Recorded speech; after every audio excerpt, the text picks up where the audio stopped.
Henker que vive duas vezes. Capítulo 526. Dragão divino demoníaco gigante. 1. Enquanto Valdebiche e os gigantes exalavam auras ferozes, os traidores não conseguiam apagar as expressões rígidas de seus rostos. Os pesadelos profundos em suas memórias haviam despertado. Os gigantes sempre foram obstáculos irritantes ao longo dos caminhos dos deuses.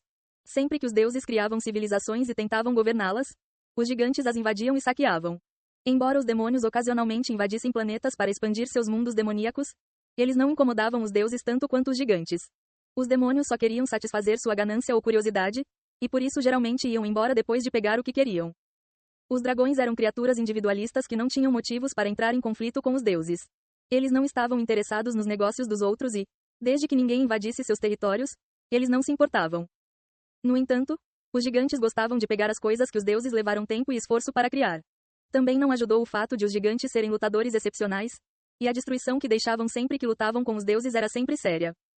Como resultado, os gigantes foram um incômodo para muitas sociedades durante muito tempo. Quando eles desapareceram após a interferência do Crawling Chaos, foi motivo de comemoração. O fato de eles estarem sendo ressuscitados foi um acontecimento horrível para os deuses. O problema foi agravado pelo fato de que estes nem eram gigantes comuns. Roar, ergue, ha, como se respondesse aos gritos dos gigantes, outros rugidos subiram no ar. Balançar. A energia condensou-se em torno dos gigantes e logo assumiu a forma de gigantes também. Os gigantes que morreram por causa da encarnação do caos rastejante estavam usando o poder do domínio das sombras para regenerar seus corpos. Além disso, eles não foram os únicos que retornaram. Onde é isso? Eu voltei à vida? Como? Acho que uma voz me chamou. Foi isso? Eu posso sentir de novo. Ah! Os fantasmas dos gigantes que vagavam na escuridão do caos rastejante levantaram-se mais uma vez, exultantes por recuperarem os sentidos novamente.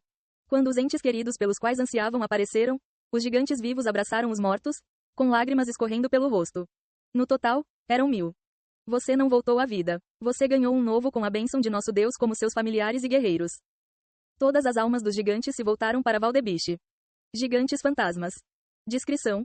Os guerreiros não seguiram em frente devido às suas mortes injustas. Só agora, depois de muito tempo, eles conseguiram responder às vozes que os chamavam. No entanto, como passou muito tempo, eles perderam muito de sua identidade e só podem se manifestar através do poder de seu Deus e da combinação de muitas almas e do espírito Guai. Eles agora são gigantes que também possuem características de almas e do espírito Guai. Os incontáveis espíritos Guai e almas ligadas à coleção de almas de Ion-Wu tornaram-se um meio para ressuscitar os gigantes. Os gigantes fantasmas eram criaturas estranhas que nem os deuses nem os demônios tinham visto antes. Mas eles perceberam que as criaturas ressuscitadas eram baseadas na morte e na luta. Embora seus números fossem pequenos comparados ao número de gigantes que morreram no palco oculto, 1000 gigantes fantasmas ainda eram uma força poderosa a ser considerada. Eles poderiam facilmente levar uma sociedade de nível médio à ruína. Também ficou claro que quanto mais seu mestre, Ion-Wu, crescesse, seus níveis e poderes também aumentariam. Cru, mesmo que ninguém os comandasse, todos os gigantes fantasmas rugiram. Ancestrais e descendentes permaneceram juntos. Baki, o que somos? Valdebiche bateu os pés e gritou. Os outros gigantes fantasmas bateram os pés com ele. Baki. Somos guerreiros do nosso Deus. Baki. O que faremos? Baki, Baki. Lutar. Baki. Para nossos inimigos. Morte. Para nossos aliados. Vitória. A cada declaração feita por Valdebiche, os gigantes fantasmas gritavam em resposta. O chão tremeu e até o espaço tremeu. Foi o ritual perdido antes da Batalha dos Gigantes que serviu ao propósito de elevar seu espírito de luta através da vontade coletiva. Essa foi a razão pela qual Ion-Wu lhes deu buffs relacionados ao Berserker. Berserker era uma característica antiga dos gigantes. Quanto maior o seu número, mais explosivo ele se tornou. Era uma técnica arriscada porque a capacidade defensiva diminuía proporcionalmente ao aumento do poder ofensivo. Porém, quanto maior o grupo, melhor será a proteção, e assim os gigantes poderão se concentrar na batalha com tranquilidade. Neste momento, eles não precisavam se preocupar com todos os seus camaradas por perto, porque eles precisariam se preocupar com sua segurança. Além disso, eles tiveram a bênção do seu grande Deus. Então, irmãos, Valdebiche desembainhou a espada e fixou o olhar nos traidores. Os fantasmas gigantes seguiram seu olhar. Diz Plutão poderia facilmente derrotar os traidores. Os gigantes não tinham interesse em matar aqueles que já estavam fadados à derrota. Outros prenderam sua atenção, os subordinados do caos rastejante que se dirigiam para eles.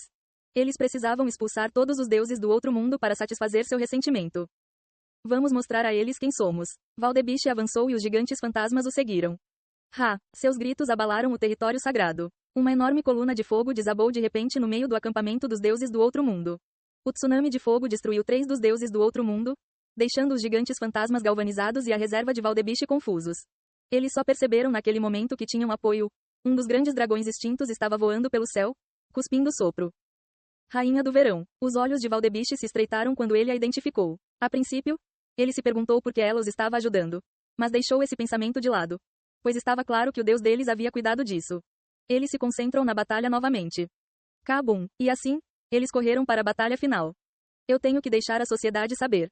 Não importa o que aconteça. O Endigo cerrou os dentes enquanto fugia. Ela estava perto da retaguarda quando Yon-Woo e os traidores começaram o combate. E assim que Plutão apareceu, ela fugiu sem olhar para trás.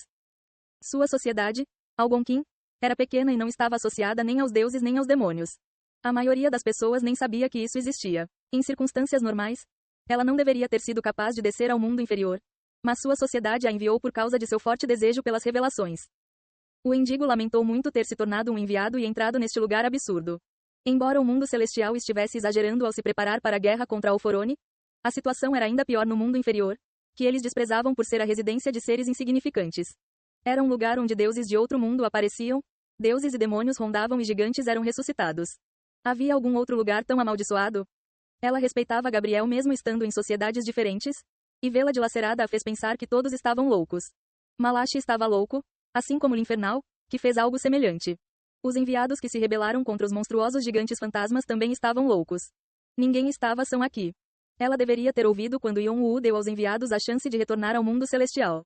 Ela deveria ter ignorado as objeções de sua sociedade, independentemente de sua persistência. O Endigo decidiu usar o que restava de sua coragem para escapar do palco oculto. Pelo que ela viu, os enviados que declararam neutralidade seriam mortos junto com os traidores. Mesmo que lhes fosse permitido viver, era evidente que seriam usados como escravos e depois abandonados. Era apenas uma questão de tempo até que morressem. A menos que Yon-Woo fosse um tolo, ele não deixaria o mundo celestial saber da ressurreição dos gigantes nem exporia a força de Plutão. Era óbvio que ele iria selar a boca de qualquer testemunha. Mas o Endigo só conseguia pensar que ela tinha que alertar o mundo celestial sobre a ameaça que Yon-Woo representava. Ele não era apenas um perigo potencial. Ele personificava o próprio perigo. Onde você pensa que está indo? No entanto, ela foi forçada a parar antes mesmo que pudesse ir longe demais. Um ser tão lindo que era impossível distinguir seu gênero estava sentado na frente dela. O Endigo enrijeceu. Foi Agares, o segundo em comando de Linfernal, que era famoso por sua obsessão por Yon-Woo. O Endigo queria convencer Agares e talvez até gritar para ele engolir Yon-Woo rapidamente. Agares, ouça. Rachadura, mas antes que ela pudesse terminar, sua cabeça foi separada de seu corpo com um simples aceno de mão de Agares. PSSSS. Agares zombou de seu cadáver, que se espalhou no ar. Ah, serei eu quem decidirá se ele é perigoso ou não e quando levá-lo. O resto de vocês pode ser apenas cachorros até então. Seres atrevidos. Agares se virou para os subordinados de Yon-Woo, que estavam a caminho da vitória. Ele lambeu os lábios como alguém que está olhando para uma refeição saborosa. Sim, continue crescendo. Quanto mais precioso você for, mais prazeroso será levá-lo. Enquanto Plutão e os gigantes fantasmas lutavam no campo de batalha, Yon-Woo começou a experimentar mais mudanças. Hades, Spirit Eating Sword, absorveu uma infinidade de fatores gigantes. Fatores gigantes foram despertados. Fatores gigantes foram despertados. Você ganhou uma abundância de fatores gigantes. O despertar interrompido do corpo dracônico divino demoníaco gigante será reiniciado. Os meios gigantes sacrificaram seus corpos pela exuviação e transcendência, e a espada devoradora de espíritos de Hades consumiu esses corpos abandonados e entregou os fatores gigantes para Yon-Woo. Ele também ganhou mais fatores à medida que os velhos gigantes foram ressuscitados como gigantes fantasmas, o que desencadeou a conclusão do despertar de seu corpo dracônico divino gigante demoníaco. O estabelecimento do território sagrado de Yon-Woo e as mortes dos traidores significaram que os subordinados de Yon-Woo poderiam tomar as energias dos deuses e demônios mortos como nutrientes enquanto ele tomava os fatores gigantes. Ele criou uma armadilha complexa que poderia ajudá-lo a alcançar ainda mais crescimento. No entanto, ainda não foi suficiente. Você não atingiu o nível exigido. Os 4 fatores ainda estão desequilibrados. Progresso atual: 98,5%. Oh, bem, ele também planejou essa possibilidade e retirou o seguro que havia guardado para esta situação. O maior tesouro do mundo celestial que não apenas lhe forneceria fatores, mas também estabeleceria um equilíbrio entre eles. Yon-Woo levou o fruto do bem e do mal à boca. Clant,